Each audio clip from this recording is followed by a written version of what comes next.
Le président de la République, Paul Biya, déclarait dans une interview à Monte Carlo, une interview qui était conduite par Yves Mourouzi, c'était le 21 juillet 1990, qu'il souhaitait qu'on garde de lui l'image de celui qui a apporté la démocratie et la prospérité. Et pour les biaïstes, évidemment, le président de la République se bat comme il peut et met en place des moyens pour permettre la libre expression démocratique, la libre expression politique. On ne va pas revenir sur un certain nombre d'éléments qu'on peut mettre sur son compte. D'abord, entre autres éléments, on se souvient que même dans votre propre formation politique, il y en a qui étaient opposés au multipartisme et le chef d'État leur a dit, écoutez, il n'y a rien à faire, la situation est irréversible, préparez-vous au multipartisme, préparez-vous à la concurrence. Alors aujourd'hui, au moment où le chef de l'État, on va dire, est en visite à l'étranger, dans une intense activité diplomatique, pour redorer, peut-être pas redorer, mais permettre d'améliorer l'image de marque du Cameroun. J'indiquais, et certainement cela va être confirmé dans les heures à venir, qu'il y a une grande personnalité du monde des droits de l'homme qui arrive au pays, et le président de la République est en train de préparer tout cela. Et c'est à ce moment que vous avez des gens qui multiplient des cas, des actes de violation des droits de l'homme. Le journal Le Messager rappelait qu'il y a eu cet arrêté liberticide du préfet du Foundi. Ensuite, il y a eu cette arrestation, quel adjectif qu'il a utilisé, de Steve Akam, et maintenant Junior Ngombe. Est-ce que vous n'avez pas le sentiment qu'au sein de votre formation politique, ou peut-être qu'ils ne sont pas du RDPC, mais qu'il y a des gens qui, tous les jours, disent travailler pour le chef de l'État, mais qui en réalité posent des actes qui peuvent être apparentés à une sorte de conspiration?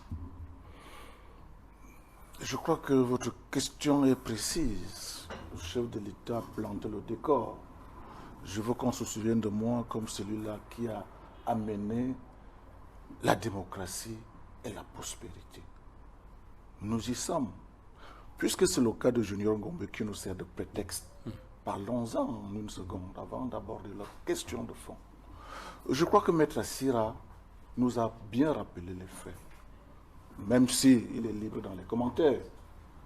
Il nous a fait savoir que l'arrestation de Junior Ngombe fait suite à ces déclarations qui peuvent être jugées séditieuses, susceptibles de provoquer l'insurrection et tous les troubles. Donc, sur ce fait, son interpellation est fondée en droit, d'après ce qu'il a dit. Maintenant donc, pourquoi il est déporté à Yaoundé et non à Douala, alors qu'il y a également un tribunal militaire à Douala? Il vous a également répondu que le tribunal militaire de Yaoundé a une compétence nationale et que le problème ne se posait pas à ce niveau. Troisième élément, je veux peut-être compléter ce qu'il a dit. C'est maintenant pourquoi l'avoir libéré. Non, il faut être clair. Il a été libéré sous caution. Et il a un garant, Maître Kerimuna. Ça, c'est ce que je peux compléter par rapport à tout ce qu'il a dit. Pour dire que c'est une procédure normale. Au moment où on aura besoin de lui, il devra être là pour répondre. Les poursuites ne sont pas arrêtées. Et là aussi, j'ajoute un commentaire parce que quelques heures après seulement, on a appris qu'il a été reçu au concours de la police.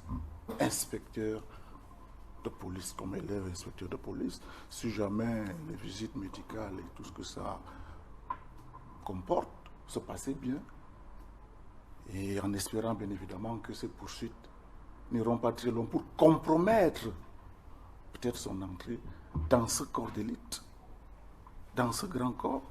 Je voudrais dire que la jeunesse à 23 ans, on est civilement et pénalement responsable. Et vous verrez donc que par là donc, au-delà des critiques sur les droits de l'homme, est-ce que ce jeune homme, depuis qu'il mène tranquillement ses activités, a été interpellé? Non. Mais il s'est engagé dans une affaire, je dirais, où il n'avait pas suffisamment de cotes. Mais inviter les liberté d'expression, inviter les jeunes à s'inscrire massivement sur les listes électorales. En quoi est-ce que cela est ce n'est pas tout. Si vous avez bien suivi Maître Sira, je respecte Maître Sira, c'est un maître, il est dans son domaine.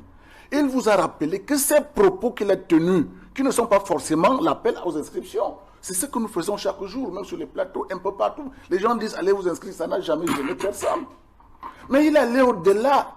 Et je vous dis donc que ces propos ont été peut-être jugés de séditieux, susceptibles de provoquer des insurrections et autre chose.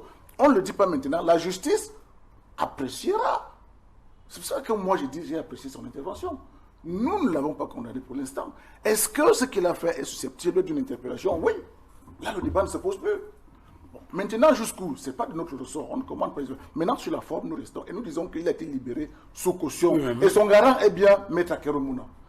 Oui, même sur les raisons de son arrestation, il y a un débat. Et je crois qu'en écoutant très Maître Assia, il a indiqué que, je crois avoir bien compris, que c'était même prématuré.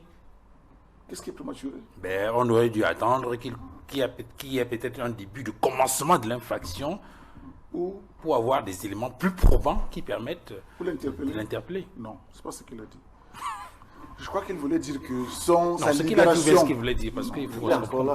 Je pense qu'il voulait dire que sa libération, avant de le présenter chez le procureur, chez le commissaire du gouvernement, a peut-être surpris tout le monde, puisque c'est le juge qui devait décider si on devait le déférer ou si on devait le libérer. Je crois que c'est ce qu'il a dit. Bon, en tout cas, il est encore là. Ça veut donc dire que il est sous garant. On ne l'a pas libéré pour dire que les procédures, les poursuites sont finies. Il va comparaître à tout moment jusqu'à ce qu'on le libère définitivement ou pas. Alors revenons maintenant sur ce que vous avez appelé... On revient donc sur des questions des droits de l'homme, sur des questions de liberté. Parce que c'est de ça qu'il s'agit aujourd'hui. Lorsque vous avez lu votre papier, vous avez parlé des atteintes aux droits de l'homme. Des atteintes, ceci, on a fait ceci, on a fait cela. Mais si nous rentrons dans la philosophie même des libertés, qu'est-ce qu'être libre, Duval? Si moi je suis libre pour exprimer mes opinions, oui.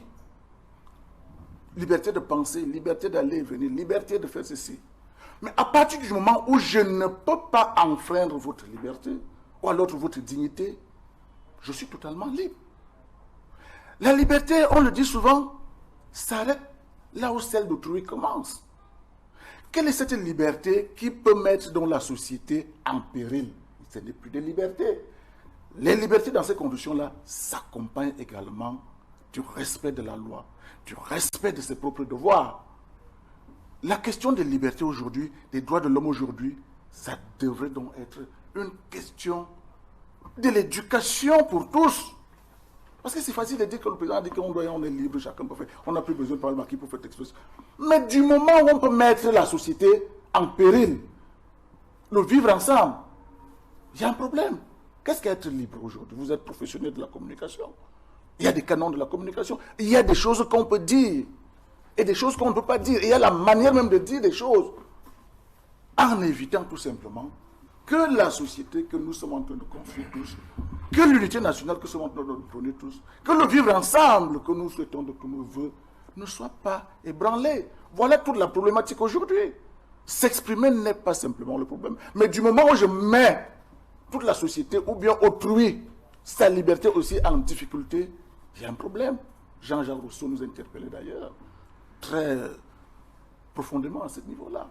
Être libre, c'est respecter la loi qu'on s'est donnée. Voilà la liberté aussi. Mais les questions de droits de l'homme sont une préoccupation mondiale. Les droits de l'homme. C'est pour ça que j'ai dit, aujourd'hui, dans le monde moderne, ça ne doit plus simplement préoccuper des experts de droits de l'homme, des avocats, des magistrats, des juges. La question des droits de l'homme aujourd'hui, ce que j'appelle l'éducation aux droits de l'homme aujourd'hui, doit interpeller toute la conscience internationale et nationale, dans le sens que on devrait même l'inscrire dans le champ transversal de l'éducation. C'est-à-dire, quel que soit le champ disciplinaire où vous êtes, vous devez avoir des modules en éducation aux droits de l'homme. Quel que soit ce que vous faites, chimiste, géographe, c'est par quoi, que ce soit comme l'éducation à l'environnement, que ce soit comme l'éducation à la paix, que ce soit des valeurs qu'on intègre chaque jour. Donc, les questions de droits de l'homme restent posées de façon profonde parce que notre éducation n'a pas toujours reçu des préceptes en matière d'éducation aux droits de l'homme. On fait des choses chaque jour, peut-être par ignorance. Alors, puisque vous dites que la liberté, c'est aussi le respect des règles, des lois qu'on s'est données, qu'on s'est fixées, qu'on s'est établies, en citant certains philosophes, mais il revient également à l'État qui est garant de ces libertés-là aussi de respecter la réglementation des lois. Selon certains journaux que nous avons parcourus, il se trouve que les conditions dans lesquelles il était interpellé ne correspondaient pas exactement à ce que la loi prévoit. Lorsqu'on interpelle, il me semble, maître, qu'il y a au minimum un mandat d'amener. Enfin, je veux dire que si moi je voulais faire établir un échange avec, je vais lui demander. Nous, au Cameroun, on dit à peu près 23-24 millions d'habitants. On dit qu'il y a à peu près 60 à 70% qui sont des jeunes. Si aujourd'hui, tous ces jeunes décidaient de faire des TikTok, est-ce que vous allez vous en sortir à interpeller tout le monde systématiquement? Donc, essayez d'être un peu moins schizophrène dans votre perception de la démocratie. Les personnes qui portent aujourd'hui le plus atteinte à la démocratie et au savoir-vivre, ce sont les gouvernants, c'est ceux qui sont là. Par le fait que l'ascenseur social, il y a longtemps qu'ils l'ont mis en panne, qu'ils l'ont bloqué. Donc si les gens devaient être rentrés en sédition, ce ne sera pas parce qu'il y a un jeune, quelque part en commando, qui a fait un TikTok. C'est parce que ils sont tous lassés. Il y en a des centaines et des milliers qui meurent en essayant de traverser le Sahara ou la Méditerranée tous les jours. À aucun moment, vous ne posez ces problèmes-là sur la table pour qu'on essaye d'en discuter. C'est tout ça qui finit par exaspérer. Qu'on s'acharne uniquement sur quelqu'un parce qu'à un moment donné, il a fait un message d'un jeune qui trahit simplement le trop-plein qu'il peut avoir en lui. Je crains que franchement, non seulement le diagnostic de départ ne soit mauvais, mais que par ailleurs, plus tard, que la médication, le remède que vous essayez d'apporter, il finisse par vous dépasser vous-même. Parce qu'il n'y aura jamais assez de policiers, il n'y aura jamais assez de membres du BIR, il n'y aura jamais assez de prisons pour arriver à endiguer l'ensemble des colères que les gens subissent aujourd'hui au Cameroun. C'est peut-être ça qui devrait être votre discours. Et puis après, une fois qu'on a identifié cela, dans le processus de résolution, respectons les normes, les lois, tout simplement. Vous ne pouvez pas demander aux gens de respecter les lois, et vous qui êtes censés, parce que vous les avez mises en œuvre, les appliquer, décider, à partir d'éléments qui sont totalement abscons, de choisir qu'est-ce qui pour vous est une infraction, qu'est-ce qui ne l'est pas, et comment vous faites pour poursuivre la personne. Donc, astreignez-vous déjà vous-même au respect de la loi, et vous serez, à mon avis, beaucoup plus fiable, beaucoup plus fort à demander au reste du peuple le respect de la loi, tout simplement. Oui, terminer, Emile. Pour terminer, je voudrais tout simplement dire que, puisque il n'a pas du RDPC vous-même, le RDPC a toujours prôné une justice juste. C'est-à-dire, vous imaginez une république où la justice ne fait pas son travail.